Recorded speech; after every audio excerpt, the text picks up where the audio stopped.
Hi everyone, ನನ್ನ ಹೆಸರು ಯಮುನಾ. ನಂದು next month July 1st and 2nd ಮದುವೆ ಇತ್ತು. ನನಗೆ ತುಂಬ ಟೆನ್ಷನ್ ಆಗಿತ್ತು. ನನ್ನ ಬ್ಲೌಸಸ್ ಎಲ್ಲ ಎಲ್ಲಿ ಹೊಲ್ಸೋದು, ಹೆಂಗೆ ಹೊಲ್ಕೊಡ್ತಾರೋ. ಇವಾಗ ನೋಡಿದ್ರೆ ಯಾರು ಅಷ್ಟು ನೀಟಾಗಿ ಬರಲ್ಲ, ಎಲ್ಲ ಟ್ರೈನಿಂಗ್ ಅವರು ಎಲ್ಲ ಕೆಡಿಸ್ಬಿಡ್ತಾರೆ. ಯಾರಿಗೆ ಕೊಡೋದಪ್ಪ ಅಂತ ತುಂಬ ಟೆನ್ಷನ್ ಆಗಿತ್ತು. ಆವಾಗ ನನಗೆ ಸುನೀತಾ ಅಂತ ಇವರು ಇಲ್ಲಿ ಯಲ್ಲಾಪುರ ಅಲ್ಲಿ ವೈಭವಿ ಟ್ರೆಂಡ್ಸ್ ಅಂತ ಒಬ್ಬರು ಸಜೆಸ್ಟ್ ಮಾಡಿದ್ರು. ನಮಗೆ ಅವ್ರ ಹತ್ರ ಬಂದ್ವಿ. ಬ್ಲೌಸಸ್ಸು ಸಿಕ್ಕಾಪಟ್ಟೆ ಸೂಪರಾಗಿ ಡಿಸೈನ್ ಮಾಡಿದ್ದಾರೆ. ನೀವೇ ನೋಡ್ಬೋದು, ಫ್ರಂಟು ಬ್ಯಾಕ್ ಎಲ್ಲ. ಆಮೇಲೆ ಈ ವರ್ಕ್ಸ್ ಎಲ್ಲ ಫಿನಿಶಿಂಗು ಎಲ್ಲ ಸಕ್ಕತ್ತಾಗಿ ಮಾಡ್ಕೊಟ್ಟಿದ್ದಾರೆ. ಫಿಟ್ಟಿಂಗ್ ಅಂತೂ ಸಕ್ಕತ್ತಾಗಿದೆ. ನಿಮಗೆ ಏನಾದರೂ ಬೇಕು ಅಂತ ಇದ್ದರೆ ಬಂದು ಇವ್ರ ಹತ್ರನೇ ಹೊಲ್ಕೊಳ್ಳಿ. ಏನು ಡೌಟು ಬೇಡ, ನಿಮ್ಗೆ ಯಾವ ಥರ ಬೇಕೋ ಆ ಥರ ಹೊಲ್ಕೊಡ್ತಾರೆ. ಥ್ಯಾಂಕ್ ಯು ಯಮುನವರೇ, ನಿಮಗೆ ಥ್ಯಾಂಕ್ಸು.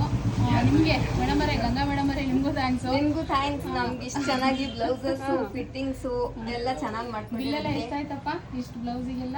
ಇಷ್ಟು ಬ್ಲೌಸಿಗೆ ನಾವು ಇನ್ನೂ ಜಾಸ್ತಿ ಆಗುತ್ತೆ ಅಂದ್ಕೊಂಡಿದ್ವಿ. ಅನ್ನೋ ಕಡೆ ಬರೀ 20,000ಗೆ ಸೂಪರಾಗಿ ಹೊಲ್ಕೊಟ್ಟಿದ್ದಾರೆ. ಸೊ ನಾವು ಇವ್ರಿಗೆ ಥ್ಯಾಂಕ್ಸ್ ಹೇಳಬೇಕು. ನಿಮ್ಗೆ ಏನಾದರೂ ಬೇಕು ಅಂದರೆ ಎಲ್ಲೂ ಹೊರಗಡೆ ಬಂದು ಟ್ರಯಲ್ ರೂಮ್ ಇದೆ, ಆರಾಮಾಗಿ ಬಂದು ಇಲ್ಲೇ ಚೆಕ್ ಮಾಡಿಕೊಂಡು ಹೋಗ್ಬೋದು. ಟ್ರಯಲ್ ರೂಮ್ಸ್ ಎಲ್ಲ ಅವೈಲಬಲ್ ಇದೆ. ನಿಮ್ಗೆ ಏನು ಬೇಕು ಅಂದ್ರೂ ಮತ್ತೆ ಆಲ್ಟರ್ನೇಟ್ ಕೂಡ ಮಾಡಿಕೊಡ್ತಾರೆ. ಏನಾದರೂ ಲೂಸ್ ಆದರೆ ಇಲ್ಲೇ ಸ್ಟಿಚ್ ಹಾಕಿ ರೆಡಿ ಮಾಡಿ ಕೊಡ್ತೀನಿ. ಸೊ ನಮ್ಮ ಶಾಪ್ ಇರೋದು ತುಮಕೂರು ಯಲ್ಲಾಪುರ ಬಸ್ ಸ್ಟ್ಯಾಂಡಲ್ಲೇ. ಬಸ್ ಸ್ಟ್ಯಾಂಡಿಂದ ಒಂದು 100 ಮೀಟ್ರ್ ಒಳಗಡೆ ಬಂದರೆ ನಮ್ಮ ಶಾಪ್ ಸಿಗುತ್ತೆ, ವೈಭವಿ ಟ್ರೆಂಡ್ಸ್ ಅಂತ. ಎಲ್ಲರೂ ವಿಸಿಟ್ ಮಾಡಿ, ಆರಾಮಾಗಿ ಸ್ಟಿಚ್ ಮಾಡಿಕೊಡ್ತೀನಿ. ಯಾವುದೇ ಟೆನ್ಷನ್ಸ್ ಬೇಡ. ಏಕೆಂದರೆ ಇವಾಗೆಲ್ಲ ಅವ್ರು ಹೇಳ್ದಾಗೆ ಟ್ರೈನಿಂಗ್ನವ್ರು ಜಾಸ್ತಿ ಇರ್ತಾರೆ ಅಂತ ಹೇಳಿದರು. ಸೊ ಚೆನ್ನಾಗಿ ಸ್ಟಿಚ್ ಮಾಡಲ್ಲ ಅಂತಲೂ ಹೇಳಿದ್ರು ಅವರೇನೆ. ಸೊ ನನಗೆ ಗೊತ್ತಿಲ್ಲ ಅದು, ಬಟ್ ನಾನು ಚೆನ್ನಾಗಿ ಸ್ಟಿಚ್ ಮಾಡ್ತೀನಿ. ಸೊ ನಾನು ಹೇಳ್ಕೊಳ್ಳಲ್ಲ, ಬೇರೆ ರಿವ್ಯೂ ಕೊಟ್ಟಿದ್ದೆ, ನೀವು ನೋಡಿದ್ದೀರಾ. ಸೊ ಬಂದು ಸ್ಟಿಚ್ ಮಾಡಿಸ್ಕೊಳ್ಳಿ. ನನ್ನ ಫಾಲೋವರ್ಸ್ ತುಂಬ ಜನ ಕೇಳ್ತಾ ಇರ್ತಾರೆ. ಸೊ ಹಾಗಾಗಿ ಈ ವಿಡಿಯೋನ ಅವ್ರಿಗೋಸ್ಕರ. ಥ್ಯಾಂಕ್ ಯು ನಿಮಗೆ. ಥ್ಯಾಂಕ್ ಯು ಗಂಗಾವರೇ, thank you so much. Next time ಬನ್ನಿ.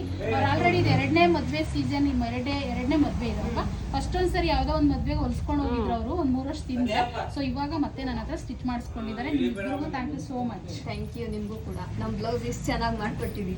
ತುಂಬ ಖುಷಿಯಾಗಿದ್ರೆ ಕಸ್ಟಮರ್, ಅದಕ್ಕಿಂತ ಬೇರೆ ಏನಿಲ್ಲ. ಹಾಯ್, ಎಲ್ಲೋ ನಮಸ್ಕಾರ ಎಲ್ರಿಗೂ. ವೆಲ್ಕಮ್ ಟು ರಾಧಾಕೃಷ್ಣ ಲಾಗ್ಸ್ ಇನ್ ಕನ್ನಡಗೆ ಎಲ್ಲರಿಗೂ ಸ್ವಾಗತ. ಎಲ್ಲರೂ ಹೇಗಿದ್ದೀರಾ? ಐ ಹೋಪ್ ಎಲ್ಲರೂ ಚೆನ್ನಾಗಿದ್ದೀರಾ ಅಂತ ಅಂದ್ಕೊಂಡು ನಾನು ಕೂಡ ತುಂಬಾ ಚೆನ್ನಾಗಿದ್ದೀನಿ. ನಾನು ನಿಮ್ಮ ಪ್ರೀತಿಯ ಸುನೀತಾ, ಓಕೆನಾ? ಸೊ ನನ್ನ ಹೆಸರು ತುಂಬ ಜನ ಕೇಳ್ತಾ ಇರ್ತೀರ. ಸೊ ಹಾಗಾಗಿ ಇವತ್ತು ನಾನು ತುಂಬ ಖುಷಿಯಾಗಿದ್ದೀನಿ. ನನ್ನ ಜೀವನ ಸಾರ್ಥಕ ಆಯಿತು. ಏಕೆಂದರೆ ನಾನೊಂದು ಒಳ್ಳೆ ಟೈಲರ್ ಅಂತ ಅವರೊಂದು ಹೇಳಿದ್ದಲ್ಲ, ಪ್ರತಿಯೊಬ್ಬರು ಕಸ್ಟಮರು ಕೂಡ ನಮ್ಮ ಶಾಪಿಗೆ ವಿಸಿಟ್ ಮಾಡಿ ಸ್ಟಿಚ್ ಮಾಡಿಸೋರೆಲ್ಲ ಇದೇ ರೀತಿ ಖುಷಿ ಪಟ್ಕೊಂಡು ಹೋಗ್ತಾರೆ. ಅದಕ್ಕಿಂತ ನಾನು ಇನ್ನು ಏನೂ ಬೇಕಾಗಿಲ್ಲ ಅಂತ ಅನಿಸುತ್ತೆ. ಏಕೆಂದರೆ ಅಷ್ಟು ಖುಷಿ ಪಡ್ತಾರೆ. ಎಷ್ಟು ಚೆನ್ನಾಗಿ ಫಿಟ್ಟಿಂಗ್ ಮಾಡ್ತೀರಾ. ಒಂದೇ ಸರಿ ಫಿಟ್ಟಿಂಗ್ ಇರುತ್ತೆ ನಿಮ್ಮ ಬ್ಲೌಸು. ಸೊ ಒಂದು ಬಾಡಿನ ನಾವು ಮೆಜರ್ಮೆಂಟ್ ತೊಗೊಳ್ತೀವೋ, ಅಳತೆ ಬ್ಲೌಸ್ ತೊಗೊಂಡು ಸ್ಟಿಚ್ ಮಾಡ್ತೀವೋ ಅದು ಸೆಕೆಂಡ್ರಿ. ಸೊ ಯಾವ ಥರ ಶೇಪ್ ಇರುತ್ತೆ ಅದೇ ಥರ ಕುಂಡ್ರಿಸ್ಬೇಕಂದ್ರೆ ಒಂದು ಟೈಲರ್ಗೆ ತುಂಬಾ ಕಷ್ಟ ಇದೆ. ಅಷ್ಟು ಈಸಿ ಅಲ್ಲ ಅದನ್ನು ಕಲ್ತ್ಕೊಳ್ಳೋದು, ಕಟ್ಟಿಂಗ್ ಮಾಡೋದಾಗಿರ್ಬೋದು.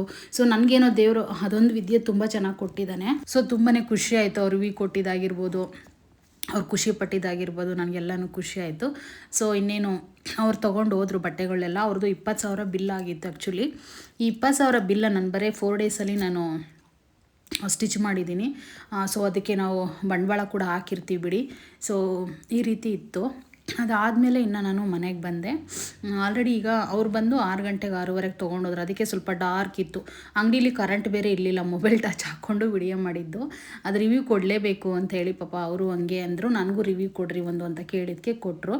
ಸೊ ನಿಮ್ಗೆ ಯಾರಿಗಾದರೂ ಸ್ಟಿಚಿಂಗ್ ಮಾಡಿಸ್ಕೋಬೇಕು, ಯಲ್ಲಾಪುರದವ್ರು ಯಾರಾದರೂ ವಿಡಿಯೋ ನೋಡ್ತಾ ಇದ್ದರೆ ನಮ್ಮ ಶಾಪ್ಗೆ ವಿಸಿಟ್ ಮಾಡಿ. ಇಲ್ಲಾಂದರೆ ಸುತ್ತಮುತ್ತ ಹಳ್ಳಿಯರಾದರೂ ಪರವಾಗಿಲ್ಲ, ವಿಸಿಟ್ ಮಾಡಿ. ಬ್ಲೌಸ್ ಮಾತ್ರ ಯಾವುದೇ ಕಾರಣಕ್ಕೂ ಕೆಡಿಸಲ್ಲ. ಬೇಕಾದ್ರೆ ಒಂದು ಟ್ರಯಲ್ಗೆ ಕೊಟ್ಟು ನೋಡಿ, ಒಂದು ಸ್ಟಿಚ್ ಮಾಡಿಸ್ಕೊಳ್ಳಿ ಫಸ್ಟು. ನಿಮಗೆ ಕಂಫರ್ಟಬಲ್ ಅನಿಸಿದರೆ ನಮ್ಮ ಅಂಗಡಿಲೇ ಟ್ರಯಲ್ ರೂಮ್ ಮಾಡಿಸಿದ್ದೀನಿ ನಾನು. ಸೊ ಅಲ್ಲೇ ಹಾಕ್ಕೊಂಡು ನೋಡಿ, ನಿಮ್ಗೆ ಇಷ್ಟ ಆದರೆ ಮತ್ತೆ ಸ್ಟಿಚ್ ಮಾಡಿಸ್ಕೊಳ್ಳಿ ಅಂತ ಹೇಳೋಕ್ಕೆ ಇಷ್ಟಪಡ್ತೀನಿ. ಏಕೆಂದರೆ ಒಂದು ಸೀರೆಗೆ ಬಂದಿರುತ್ತಲ್ಲ ಬ್ಲೌಸು, ಆ ಬ್ಲೌಸ್ನ ನಾವು ಹೊಲಿಸ್ಕೊಂಡ್ರೆ ಅದೇನಾದರೂ ಹಾಳಾದರೆ ಮತ್ತು ಹಾಕೊಳ್ಳೋಕ್ಕೆ ಬರಲ್ಲ. ಅದಕ್ಕೆ ಯಾವುದೋ ಬೇರೆ ಮ್ಯಾಚಿಂಗ್ ತೊಗೋಬೇಕು. ಸೊ ಹಾಗಾಗಿ ಬ್ಲೌಸ್ನೆಲ್ಲ ತುಂಬ ಜನ ಅದೇ ರೀಸನ್ ಹೇಳ್ತಿರ್ತಾರೆ. ನನಗೆ ಕೆಲವರು ಅಳತೆ ಬ್ಲೌಸ್ಗಳನ್ನೆಲ್ಲ ಕೊಡ್ತಿರ್ತಾರೆ, ಅದು ಫಿನಿಶಿಂಗೂ ಇರಲ್ಲ. ಯಾವ್ಯಾವ ಥರ ಇರುತ್ತೆ ಅಂತಂದರೆ ಆ ಬ್ಲೌಸ್ನ ನೋಡಿದ್ರೆ ನನಗೆ ಒಂಥರ ಬೇಜಾರಾಗುತ್ತೆ. ಅಷ್ಟು ಎಲ್ಲ ಇದು ಮಾಡಿಬಿಟ್ಟಿರ್ತಾರೆ. ನೋಡಿ, ಅಂಗಡಿ ನೋಡಿಕೊಂಡೆ ನಾನು ಇದನ್ನೆಲ್ಲ ಕೆಲಸ ಮಾಡ್ತಿರೋದಂತ ನಿಮಗೆ ತೋರಿಸ್ತಿರೋದಷ್ಟೇ. ಸೊ ನಂದು ಇನ್ನೊಂದು ಮೊಬೈಲ್ ಇದೆ, ಕ್ಯಾಮ್ರಾ ಆನ್ ಮಾಡ್ಕೊತೀನಿ, ಅದರಲ್ಲಿ ಈ ರೀತಿ ಇರುತ್ತೆ. ಸೊ ಹಾಗಾಗಿ ಅಳತೆ ಬ್ಲೌಸು ಕರೆಕ್ಟಾಗಿರೋದನ್ನ ಕೊಡ್ರಿ ಅಂತ ಎಲ್ಲರಿಗೂ ನಾನು ಕೇಳೋದು. ಅವ್ರೇನಾದರೂ ಅಳತೆ ಬ್ಲೌಸು ಒಂಥರ ಚೆನ್ನಾಗಿಲ್ದಿದ್ದು ಅಳತೆ ಬ್ಲೌಸ್ ಕೊಟ್ಟರೆ ನಾನು ಏನು ಮಾಡ್ತೀನಿ ಅಂತಂದರೆ ಸೊ ಅದನ್ನ ಮೆಜರ್ಮೆಂಟ್ ತೊಗೊಳಕ್ಕೆ ಹೋಗಲ್ಲ. ಅದು ಸುತ್ತಳತೆ ಒಂದು ತೊಗೊಂಡು ನಾನೇ ಸ್ವಂತ ಓನಲ್ಲಿ ಸ್ಟಿಚ್ ಮಾಡ್ತೀನಿ. ಆವಾಗ ತುಂಬ ಚೆನ್ನಾಗಿ ಬಂದಿರುತ್ತೆ. ಸೊ ನಿಮ್ಗೇನಾದರೂ ಬೇಕು ಅಂತಂದರೆ ಈ ಒಂದು ವಿಡಿಯೋದಲ್ಲಿ ನನ್ನ ನಂಬರ್ನ ಹಾಕಿರ್ತೀನಿ. ಈ ರಾಧಾಕೃಷ್ಣ ವ್ಲಾಗ್ಸಲ್ಲಿ ನಾನು ಫಸ್ಟ್ ಟೈಮ್ ನನ್ನ ನಂಬರ್ನ ಹಾಕ್ತಾಯಿದ್ದೀನಿ. ಯಾರಿಗಾದ್ರೂ ಬೇಕಂದರೆ ಕಾಂಟ್ಯಾಕ್ಟ್ ಮಾಡಿ ಬ್ಲೌಸ್ ಸ್ಟಿಚ್ ಮಾಡಿಸ್ಕೊಳ್ಳಿ, ಯಾವುದೇ ಡೌಟ್ ಬೇಡ. ಸೊ ಇಷ್ಟು ಬ್ಲೌಸ್ ಸ್ಟಿಚ್ ಮಾಡಿಕೊಟ್ಟಿದ್ನಲ್ಲ ಅವ್ರದ್ದು, ನಾನು ಈ 3 ಡೇಸಲ್ಲಿ ನಿಮಗೆಲ್ಲ ತೋರಿಸಿದ್ದೀನಿ ಆಲ್ಮೋಸ್ಟು. ಆದರೆ ಎಲ್ಲನೂ ನಾನು ಆ್ಯಡ್ ಮಾಡೋಕ್ಕಾಗಿಲ್ಲ. ಸೊ ತುಂಬ ಕಷ್ಟಪಟ್ಟು ಹಗಲು ರಾತ್ರಿ ಸ್ಟಿಚ್ ಮಾಡಿ ಕೊಟ್ಟಿದ್ದೀನಿ ಅಷ್ಟು ಬ್ಲೌಸ್ನ ಅವ್ರಿಗೆ. ಸೊ ಮದುವೆ ಅವೆಲ್ಲ ಬ್ಲೌಸು ಅವರು ಫಸ್ಟ್ ಕೂಡ ಒಂದು ಸರಿ 3 ವರ್ಷದಿಂದ ನನ್ನ ಹತ್ರ ಸ್ಟಿಚ್ ಮಾಡಿಸ್ಕೊಂಡಿದ್ರು. ಆ್ಯಕ್ಚುಲಿ ಅವಾಗ ಕೂಡ ತುಂಬ ಖುಷಿ ಪಟ್ಕೊಂಡು ಹೋಗಿದ್ರು ಅವರು. ಸೊ ಅಂದರೆ ಇನ್ನೊಬ್ರು ವಿಡಿಯೋಕ್ಕೆ ಬಂದಿರಲಿಲ್ಲ, ಅವ್ರ ರಿಲೇಷನ್ಗೆ ಇನ್ನೊಬ್ರು ಸ್ಟಿಚ್ ಮಾಡಿಸಿದ್ದು. ಇವಾಗ ಈ ಹುಡುಗಿ ಅವ್ರ ಅತ್ತಿಗೆ ಅವ್ರು ಕರ್ಕೊಂಡು ಬಂದಿದ್ದು. ಅವ್ರ ಅತ್ತಿಗೆ ನನಗೆ ಹಳೆ ಪರಿಚಯ ಆ್ಯಕ್ಚುಲಿ. ಸೊ ಅದಕ್ಕೋಸ್ಕರ ಅವ್ರು ಖುಷಿ ಪಟ್ಕೊಂಡು ಸ್ಟಿಚ್ ಮಾಡಿಸ್ಕೊಂಡು ಹೋದರು. ನಿಮಗೂ ಕೂಡ ಈ ರೀತಿ ಮದುವೆ ಯಾವಾದರೂ ಬ್ಲೌಸ್ಗಳಿದ್ರೆ ನಿಮಗೆ ಹಾಕ್ಕೊಳ್ಳೋಕ್ಕಾಗಿರ್ಬೋದು, ಮತ್ತೊಂದು ಏನೇ ಆಗಿರ್ಬೋದು, ಸೊ ಬಂದು ಸ್ಟಿಚ್ ಮಾಡಿಸ್ಕೊಂಡು ಹೋಗಿ. ನಾನು ಸ್ಟಿಚ್ಚಿಂಗ್ ಹಾಕ್ಕೊಳ್ಳೋ ಬ್ಲೌಸ್ಗಳೆಲ್ಲ ಇವಾಗ ಇನ್ಸ್ಟಾಗ್ರಾಮಲ್ಲೆಲ್ಲ ಹಾಕ್ತೀನಿ. ನಾನು ಸೇಮ್ ಐಡಿ ಇದೆ Instagram page actually, Radhakrishna vlogs ಇನ್ ಕನ್ನಡ ಅಂತ ಸರ್ಚ್ ಮಾಡಿ ಒಂದು ಸರಿ. ಬಯೋದಲ್ಲೆಲ್ಲ ಲಿಂಕ್ಸ್ ಕೂಡ ಸಿಗ್ತಾವೆ ನಿಮಗೆ ಆ್ಯಕ್ಚುಲಿ. ಅದರಲ್ಲಿ ಪ್ರತಿಯೊಂದು ನಾನು ಸ್ಯಾರಿ ಹಾಕಿರೋದು, ಪ್ರತಿಯೊಂದು ಯೂಟ್ಯೂಬಲ್ಲಿ ವಿಡಿಯೋ ಹಾಕಿರೋದು ಕೂಡ ನಾನೇ ಸ್ಟಿಚ್ ಮಾಡ್ಕೊಳ್ಳೋದು. ತುಂಬಾ ಖುಷಿ ಆಗುತ್ತೆ, ನನಗೆ ನಾನೇ ಖುಷಿ ಪಟ್ಕೊತೀನಿ. ಅಷ್ಟು ನೀಟಾಗಿ ಫಿಟ್ಟಿಂಗ್ ಎಲ್ಲ ಕೂರಿಸ್ಕೊತೀನಿ ಅಂತಲೇ ಹೇಳ್ಬೋದು. ಸೊ 20,000 ಅಂತ ಹೇಳಿದ್ರಲ್ಲ ಬಿಲ್ಲು, ಅದೇ ಬೇರೆ ಕಡೆ ಮಾಡಿಸಿದ್ರೆ ಬೋಟಿಕಲ್ಲೆಲ್ಲ ಒಂದು 40 ಆಗ್ತಿತ್ತು ಅಂತ ನನ್ನ ಅನಿಸಿಕೆ. ಏಕೆಂದರೆ ನಾನು ಚಾರ್ಜಿಂಗ್ ಜಾಸ್ತಿ ತೊಗೊಳ್ಳಲ್ಲ, ಬರೀ ವರ್ಕ್ ಮಾಡಿಸಿರೋದಕ್ಕಷ್ಟೇ ನಾನು ತೊಗೊಂಡಿರೋದು. ಅದೆಲ್ಲ ಆಲ್ಮೋಸ್ಟ್ ವರ್ಕ್ ಬ್ಲೌಸು, ಎಲ್ಲವನ್ನು ನಾವು ತೋರ್ಸೋಕ್ಕಾಗಿಲ್ಲ ಅಷ್ಟೇ ನಿಮಗೆ. ಮಿನಿಮಮ್ ಎಲ್ಲ ವರ್ಕ್ ಬ್ಲೌಸೇ ಇತ್ತು. ಸೊ ಹಾಗಾಗಿ ಇನ್ನು ಅಷ್ಟಿತ್ತು ಅದು. ನಿಮ್ಗೆ ಯಾರಿಗಾದ್ರೂ ಬೇಕು ಅಂತಂದರೆ ವೈಭವಿ ಟ್ರೆಂಡ್ಸು ಇನ್ಸ್ಟಾಗ್ರಾಮ್ ಪೇಜ್ ಕೂಡ ಇದೆ ನಂದು. ಸೊ ಅಲ್ಲಿ ಕೂಡ ಚೆಕ್ ಮಾಡ್ಬೋದು. ಅದು ನಾನು ಆಲ್ರೆಡಿ ಎಲ್ಲ ಮೀಶೋ ಕಲೆಕ್ಟ್ ಮಾಡಿಬಿಟ್ಟಿದ್ದೀನಿ. ಸೊ ಯಲ್ಲಾಪುರ ತುಮಕೂರು ಬಸ್ ಸ್ಟ್ಯಾಂಡಲ್ಲೇ ನಮ್ಮ ಶಾಪ್ ಇರೋದು, ವಿಸಿಟ್ ಮಾಡಿ ಆಯಿತಾ. ಈಗ ಅದೆಲ್ಲ ಮುಗ್ದಾದ್ಮೇಲೆ ಮನೆಗೆ ಬಂದು ಒಂದಿಷ್ಟು ಬಟ್ಟೆಗಳ ಹಾರ ಹಾಕಿದ್ದೆ. ಆ ಶಾಪ್ ಇನ್ನೂ ಓಪನ್ ಇದೆ. ನಾನು 8-8:30 ಓಪನ್ ಅಂದರೆ ಕ್ಲೋಸ್ ಮಾಡೋದು. ಸೊ ಬಂದುಬಿಟ್ಟು ಬಟ್ಟೆಗಳೆಲ್ಲ ತೆಗೆದಿಟ್ಟು ಹಿಂದೆನೇ ಮಡಚಿಟ್ಬಿಟ್ಟೆ. ಯಾಕೆಂದರೆ ನನಗೆ ಬಟ್ಟೆಗಳಿದ್ರೆ ಸಿಕ್ಕಾಬಟ್ಟೆ ತಲೆನೋವು. ಇವತ್ತು ಇನ್ನೊಂದು ಏನು ಗೊತ್ತಾ, ಈ ರೀತಿ ಮಂಚದ ಮೇಲೆ ಚಾಪೆ ಹಾಕ್ಬಿಟ್ಟು ಬಟ್ಟೆಗಳು ಯಾಕೆ ಹರಡ್ತಿದ್ದೀನಿ ಅಂತ ಗೊತ್ತಾ? ಈ ಅಮೌಂಟ್ ಹಾಕಿದ್ದೀನಲ್ಲ ಈ ಸೀರೆ ತೊಗೊಳಕ್ಕೆ, ಅದೇನಾದರೂ ಈ ಅಮೌಂಟ್ ಹಾಕಿರೋದಕ್ಕೆ ಹೆಚ್ಚು ಕಮ್ಮಿ ಒಂದು ಮಾಂಗಲ್ಯ ಸರ ಬರ್ತಿತ್ತೇನೋ. ಅವಾಗ ಅಷ್ಟು ರೇಟ್ ಇತ್ತು. ರೇಟ್ ಇರಲಿಲ್ಲ ಅವಾಗ ಗೋಲ್ಡು. ಇಷ್ಟೊಂದು ಸ್ಯಾರಿ ಪರ್ಚೇಸ್ ಮಾಡಿದ್ದೀನಲ್ಲ, ಅವಾಗೆಲ್ಲ ನಾನು ಕೊಂಡ್ಕೊಳ್ತಿದ್ದೆ. ಬಟ್ಟೆ ಅಂಗಡಿ ಇಟ್ಟಾಳಿದ್ದೆ, ಈಗ 5 ವರ್ಷದಿಂದ ಮಾತ್ರ ತೊಗೊಳ್ತಾ ಇದ್ದೀನಿ. ಸೊ ಇಷ್ಟು ಬಟ್ಟೆಗಳನ್ನ ಪರ್ಚೇಸ್ ಮಾಡಿದ್ದೀನಲ್ಲ, ಇಷ್ಟಕ್ಕೊಂದು ಮಾಂಗಲ್ಯ ಸರ ಬರ್ತಿತ್ತು. ಎಷ್ಟು ಸೀರೆ ಇದೆ ಅಂತಂದರೆ ನಾನು ಬೀರ್ವನೇ ಇಡಿಸ್ತಾ ಇರಲಿಲ್ಲ. ಹೆಂಗಂದ್ರೆ ಹಂಗೆ ತುರುಕಿದೆ ಸುಮ್ಮನೆ.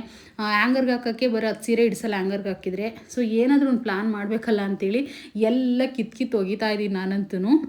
ಸೊ ಏನಾದರೂ ಮಾಡಿ ಜೋಡಿಸ್ಬೇಕು, ಮತ್ತು ಸೀರೆಗಳು ಹಾಕ್ಕೋಬೇಕು. ಸುಮ್ಮನೆ ಇಷ್ಟೊಂದು ಸ್ಯಾರಿ ಇದೆ, ಏನಾದರೂ ಒಂದು ಪ್ಲ್ಯಾನ್ ಮಾಡ್ಕೋಬೇಕು. ನನಗೆ ಲಾಂಗ್ ಫ್ರಾಕ್ ಎಲ್ಲ ಸ್ಟಿಚ್ ಮಾಡೋಕ್ಕೆ ಬರುತ್ತೆ. ಅಂದರೆ ಸೀರೆಯಲ್ಲಿ ಕೂಡ ನಾನು ಲಾಂಗ್ ಫ್ರಾಕ್ ಎಲ್ಲ ಸ್ಟಿಚ್ ಮಾಡ್ತೀನಿ, ಲೆಹಂಗಾಸು ಎಲ್ಲ ಹೊಲಿತೀನಿ. ಸೊ ಏನಾದರೂ ಒಂದು ಪ್ಲ್ಯಾನ್ ಮಾಡಬೇಕಲ್ಲ ಇದಕ್ಕೆ ಅಂಥೇಳಿ ಇವತ್ತು ನನಗೆ ಮುಂದೆ ಒಂದು ನೆಕ್ಸ್ಟ್ ತಿಂಗಳಲ್ಲಿ ಬೇಕು, ಒಂದಿಷ್ಟು ಬಟ್ಟೆಗಳು ಬೇಕು ನನಗೆ. ಸೊ ಅದನ್ನು ನಾನು ಅಂದರೆ ಓಪನ್ ಮಾಡಲ್ಲ, ಅದೆಲ್ಲ ಸ್ವಲ್ಪ ಪರ್ಸ್ನಲಾಗಿರಲಿ, ಯಾಕೆ ಏನು ಅಂತ.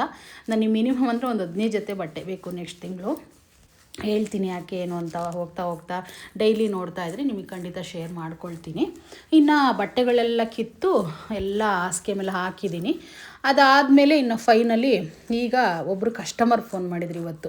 ಅಂದರೆ ಅವರು ಗೊತ್ತಿರೋರೇನೆ, ಅಪ್ಪಿ ಒಂದು ಸೀರೆ ಬೇಕಣೋ, ಬಾ ಒಂದು ಸೀರೆ ತೊಗೋಬೇಕು ಅಂತ ಹೇಳಿದರು.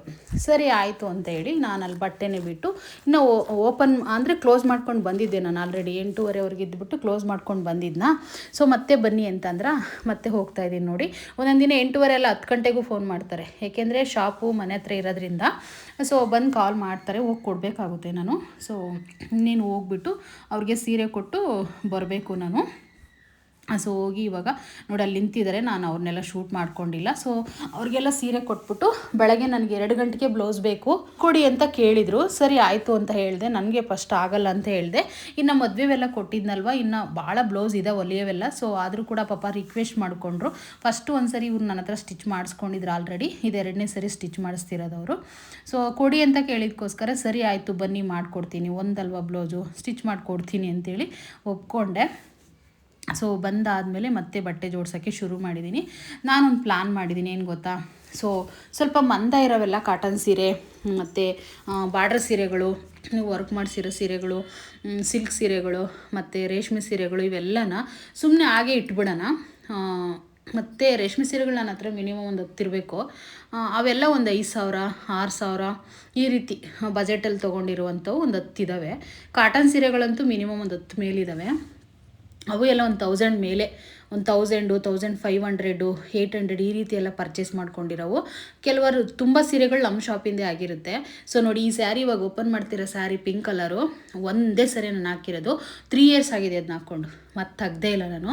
ಈ ರೀತಿ ಏನು ಗೊತ್ತಾ, ಆ ಸ್ಯಾರಿಗಳನ್ನ ಹ್ಯಾಂಗರ್ಗೆ ಹಾಕಿದರೆ ನಾನು ನೋಡ್ಬೋದು ಆರಾಮಾಗಿ, ಯಾವ್ದು ಬೇಕು ಅದನ್ನ ಹಾಕೋಬೋದಲ್ಲ ಅಂತ ಪ್ಲ್ಯಾನ್ ಮಾಡಿಕೊಂಡು ಇವತ್ತು ಈ ರೀತಿ ಒಂದು ಐಡಿಯಾ ಮಾಡ್ತಾಯಿದ್ದೀನಿ. ಅಂದರೆ ಸ್ಮೂತಾಗಿರೋ ಸ್ಯಾರಿ, ಸ್ವಲ್ಪ ತೆಳುವಿರೋ ಸ್ಯಾರಿ ಎಲ್ಲ ಹ್ಯಾಂಗರ್ಗೆ ಹಾಕ್ಬಿಡೋದು, ಮಂದ ಇರೋದು ಬಾರ್ಡರ್ ಸ್ಯಾರಿ, ಸಿಲ್ಕ್ ಸ್ಯಾರಿ ಎಲ್ಲ ಸೊ ಆ ರೀತಿನೇ ಇಟ್ಬಿಡೋದು ಅಂತ. ನಂದು ಒಂದು 10 ಸೀರೆ ಮೇಲೆ ರೇಷ್ಮೆ ಸೀರೆ ಇದೆ, ಒಂದೆರಡು ಒರಿಜಿನಲ್ ಮೈಸೂರು ಸಿಲ್ಕ್ ಸ್ಯಾರಿ ಇದೆ. ಸೊ ಯಾವಾಗಾದರೂ ಒಂದು ಸರಿ ನಾನು ಖಂಡಿತ ವಿಡಿಯೋ ಮಾಡ್ತೀನಿ, ನೀವೆಲ್ಲರೂ ನೋಡೋರಂತ್ರಿ. ಸೊ ಅದು ಸ್ವಲ್ಪ ಅಲ್ಲೇ ಬಿಟ್ಟೆ ಬಟ್ಟೆಗಳೆಲ್ಲ. ಊಟ ಹಶ್ವಾಗಿತ್ತು, ಆಲ್ರೆಡಿ 9 ಗಂಟೆ ಮೇಲಾಗಿತ್ತು. ನಾನು ಮೊಟ್ಟೆ ಹುರ್ಕೊಂಡು, ನಮ್ಮ ಮನೆಗೆ ಇರಲಿಲ್ಲ ಇವತ್ತು, ಅವ್ರು ಬಾಡಿಗೆ ಹೋಗಿದ್ದಾರೆ. ನಾನು ಮೊಟ್ಟೆ ಹುರ್ಕೊಂಡ್ಬಿಟ್ಟು ನೆನೆಸ್ಕೊಳ್ಳೋಕ್ಕೆ ಅಂತ ಅನ್ನ ಪಪ್ಪು ತಿಂತಾಯಿದ್ದೀನಿ. ಸೊ ತುಂಬ ಚೆನ್ನಾಗಿತ್ತು ಅನ್ನ ಪಪ್ಪು ಅಂತೂ. ಇದು ರಾತ್ರಿ ಸಾಂಬಾರು ಹೇಳಬೇಕು ಅಂತಂದರೆ ನಾವು ಜಾಸ್ತಿ ಅದೇ ರೀತಿ ತಿಂತಾಯಿರ್ತೀವಿ, ಯಾರೂ ಬೇಜಾರು ಮಾಡ್ಕೋಬೇಡಿ. ಏಕೆಂದರೆ ನಾವೆಲ್ಲ ಒಬ್ರಿಬ್ರು ಇರೋದ್ರಿಂದ ನಮ್ಮ ಮನೇಲಿ ಸಾರು ಎಷ್ಟು ಮಾಡಿದ್ರೆ ಅಷ್ಟೇ ಇರುತ್ತೆ. ನಾನು ಸಾರು ಜಾಸ್ತಿ ತಿನ್ನಲ್ಲ ಅಷ್ಟೊಂದು, ನನಗೆ ಸ್ವಲ್ಪ ಇದ್ದರೆ ಸಾಕು ಸಾಂಬಾರು. ಸೊ ಎಷ್ಟೇ ಕಮ್ಮಿ ಮಾಡೋಣಂದ್ರೂ ಅದು ಜಾಸ್ತಿ ಆಗಿಬಿಡುತ್ತೆ, ಆ ರೀತಿ ಆಗೋಗ್ಬಿಡುತ್ತೆ. ಸೊ ನೋಡಿ, ಈ ಊಟ ಮಾಡ್ತಾಯಿದ್ದೀನಿ. ಊಟ ಮಾಡಿಬಿಟ್ಟು ಆ ಬಟ್ಟೆಗಳೆಲ್ಲ ಫೋಲ್ಡ್ ಮಾಡಿ ವಿಡಿಯೋ ಕೆಲಸ ಎಲ್ಲ ಮುಗಿಸಿ ನಾನು ಡೈಲಿ ಮಲಗೋದು. ನಾನು ವಿಡಿಯೋ ಕೆಲಸ ಮುಗಿಸಿ ಮನ್ಗಷ್ಟರಲ್ಲಿ 12 ಪಕ್ಕ ಆಗುತ್ತೆ. ಏಕೆಂದರೆ ಒಂದು ಈ ಥರ ವಿಡಿಯೋ ರೆಡಿ ಮಾಡಬೇಕು ನಾನು, ಅಂದರೆ ಡೈಲಿ ವ್ಲಾಗ್ಸು ಮತ್ತು ಮಿನಿ ವ್ಲಾಗ್ಸ್ ಒಂದು ರೆಡಿ ಮಾಡಬೇಕು ಇನ್ಸ್ಟಾಗ್ರಾಮ್ಗೆ, ಮತ್ತು ಮೀಶೋ ಪ್ರಾಡಕ್ಟಿಂದ ಒಂದು ರಿವ್ಯೂ ಕೊಡ್ತೀನಿ ನಾನು, ಅದು ವೈಭವಿ ಟ್ರೆಂಡ್ಸಲ್ಲಿ. ಮತ್ತು ಸುನೀತಾ ಪವನ್ ಅಂತ ಒಂದು ಚಾನಲ್ ಇದೆ, ಅದರಲ್ಲಿ ಫ್ಲಿಪ್ಕಾರ್ಟು, ಮಿಂತ್ರಾ, ಅಮೆಝಾನಲ್ಲಿ ಅದನ್ನು ರಿವ್ಯೂ ಕೊಡ್ತೀನಿ. ಅದೆಲ್ಲ ಮಾಡೋಷ್ಟರಲ್ಲಿ 12 ಗಂಟೆ ಆಗುತ್ತೆ. ಸೊ ನೋಡಿ, ಹ್ಯಾಂಗರ್ಗೆ ಹಾಕಿದ್ದೀನಿ, ಎಷ್ಟು ಚೆನ್ನಾಗಿ ಕಾಣಿಸ್ತಿದೆ ಸ್ಯಾರಿ.